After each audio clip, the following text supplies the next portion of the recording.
তো hello guys, welcome back to channel. আমি লেখা ঘোষ আবার এসে পড়লাম নতুন একটা ব্লগ নিয়ে। আজকে আমি যাচ্ছি বরপেটাতে। তো সকাল সকাল উঠে পড়েছি, এখন 5টা বাজে। তো দাদা এসে পড়েছে, আমার মাও যাবে। তো এখন যাব। দেখতে পাচ্ছ সূর্যের এখন তো তাপ নেই, তাড়াতাড়ি পিলপিলি পেয়ে গেছি, অত দূরে যেতে হলো না, ঘরের সামনে পিলপিলি একটা পেয়ে গেছি। তা উঠে পড়লাম পিলপিলিতে। তো দেখতেই পাচ্ছ স্টেশনে এসে পড়েছি। পিছন দিয়ে আমরা উঠলাম, কারণ হলো সামনে দিয়ে একটু কাম করছে, সেজন্য আমরা পিছন দিয়ে এসেছি। আর এখন অনেক লেট আছে গাড়ি। তো বসে থাকি এখানে একটুক্ষণ। আমি এই স্টেশনে মাঝে মাঝে আসি, কারণ ওই পারে আমার মাসির বাড়ি। তো এখানে আমি বসে আছি এখন। তারপরে একটা মালগাড়ি চলে গেল, দেখতেই পাচ্ছ এখানে। তো একটু পরে দেখি গাড়ি আসছে আমাদের। তারপরে আমরা দাঁড়িয়ে পড়লাম, কারণ গাড়ি আসছে, দেখতেই পাচ্ছ সামনে। দেখতে পাচ্ছ গাড়ি এসে পড়েছে আমাদের গাড়িতে। তো গাছ ভালো হয়েছে, জানলার সামনে সিট পেয়েছি, সেখানে বসে পড়লাম। তারপর ট্রেন ছেড়ে দিল, দেখতে পাচ্ছ। তারপর হাওয়া আসছে, আমার তো সেই মজা লাগে জানলার সামনে বসতে। কার কার ভালো লাগে একটু কমেন্ট করবে তো জানলার সামনে বসতে। তো এটা আমাদের ঘরের সামনে চা বাগান। ট্রেন দিয়ে গেলে একদম দেখা যায় ট্রেনের সামনেই চা বাগানটা। আমাদের ওদিক দিয়ে যাওয়া যায় শর্টকাট ভাবে। অনেকদিন হলো চা বাগানে যাইনি, একদিন যাবো, তোমাদেরকে তখন শেয়ার করব আমি। তারপর নেমে গেলাম বরপেটাতে। অল্পই দূর, 3টে স্টেশন 4টে স্টেশন পরে বরপেটা আসতে হয়। অনেকদিন ধরে আসিনি, কারণ বরপেটাতে কে আছে তোমাদের তো এটাই বলিনি আমি। বরপেটাতে আছে আমার মার মামা বাড়ি, তো আমারও দাদু বাড়ি। সেখানে অনেক ছোটবেলা গিয়েছিলাম, তারপর আর যাওয়া হয়নি। আজকে আবার প্রথম এসেছি। তারপরে বাড়ির সামনে এসে পড়লাম। বাড়ি ভিডিও করিনি, কারণ বাড়ি ভাঙচুর হচ্ছিল, কাম করছিল বাড়িতে, সেজন্য বাড়ি ভিডিওটা করিনি, কেটে দিয়েছি। তারপরে যার সঙ্গে সঙ্গে রুটি দিয়ে দিয়েছে, লাবড়া দিয়েছে, এঁচড়ের তরকারি দিয়েছে, মিষ্টান্ন দিয়েছে, চাটনি দিয়েছে। তো খেতে খেতে পেটটা ভরে গেল আমার, আর খেতে পাচ্ছি না। এছাড়া তরকারিটা বহুত ঝাল হয়েছে, সেজন্য আমি চাটনিটা খাচ্ছি রুটি দিয়ে। আমার এখন খাওয়া কমপ্লিট হলো।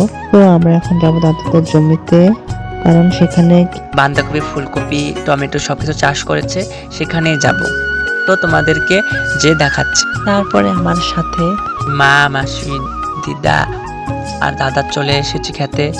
দেখতেই পাচ্ছ এখানে টমেটো আর বাঁধাকপি চাষ করা হয়েছে।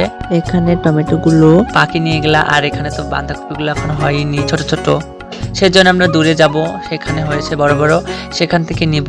আর একটা কথা বলি, এখানের সবজিগুলোর দাম কম, তার জন্য দাদুদের জমিতে এসে পড়েছে নেওয়ার জন্য। আমরা বাড়িতে নিয়ে যাবো এগুলো। তারপরে আর কি, সবজি ক্ষেতের মাঝখান দিয়ে আমরা ঢুকে পড়লাম। উপর দিয়ে যাচ্ছি সব টেঙে টেঙে। এখানে দেখলাম যে ফুলকপি হয়েছে একটার মধ্যে, তারপরে এখানে আরেকটা হয়েছে, এখানেও হয়েছে, এই জায়গাটায় হয়েছে, সবগুলোর মধ্যে হয়েছে। এলাম মাঝখানে যাচ্ছে, কারণ এখানে সাপকপেরও ভয়ও লাগে। তারপর এখানে কচু ক্ষেত করেছে, দেখতেই পাচ্ছ। গ্রাম তো এখানে হবেই, সবকিছুরই ক্ষেত আছে, আমাদের এখানেই নেই। তারপরে দেখো একটা গোলাপ ফুলের মতো দেখা যাচ্ছে একদম। বাঁধাকপি গুলো, টমেটো হয়েছে, এখানে পেকে গেছে টমেটো গুলো। আমি তো ভাবি গোলাপ ফুল, এগুলো আমাকে ভালোই লাগছে, আমি ভাবতেছি যে এগুলো উঠে নিয়ে। তারপরে দেখো কতগুলো টমেটো হয়েছে, এগুলা পাকিনি, যেগুলা পাকা সেগুলো উঠে নিয়েছে এখানে, সেগুলো আমি দেখাইনি। এগুলা সব নিয়ে যাবো আমরা, বাড়িতে নিয়ে যাব। দেখতে পাচ্ছ কত বড় পুকুর, আমাদের এখানে নেই। এখানে কত পুকুর, রাস্তার মধ্যে। এই জায়গায় একটা পুকুর ছিল, আগে ছোটবেলা যখন এসেছিলাম তখন দেখেছিলাম এই জায়গায় একটা পুকুর ছিল। তারপর আমরা চলে গেলাম দাদুদের বাড়িতে। তারপরে ঘরে চলে গেলাম। ঘরে যাওয়ার সঙ্গে সঙ্গে মাটন, আলু ভাজা দিয়ে দিয়েছে। আমি শুকনো শুকনো খাচ্ছি, কারণ আমার মুখে একটু খাওয়া হয়েছে, তোমাদেরকে বলেছি অসুস্থ আমি ছিলাম, সেজন্য শুকনো শুকনো খাচ্ছি আমি, আর অন্য কিছু নেইনি। তারপরে একটু দুপুরবেলা ঘুমিয়ে নিয়েছিলাম। তারপরে আবার বাড়িতে যেতে হবে, সেজন্য তৈরি হয়ে নিয়েছি।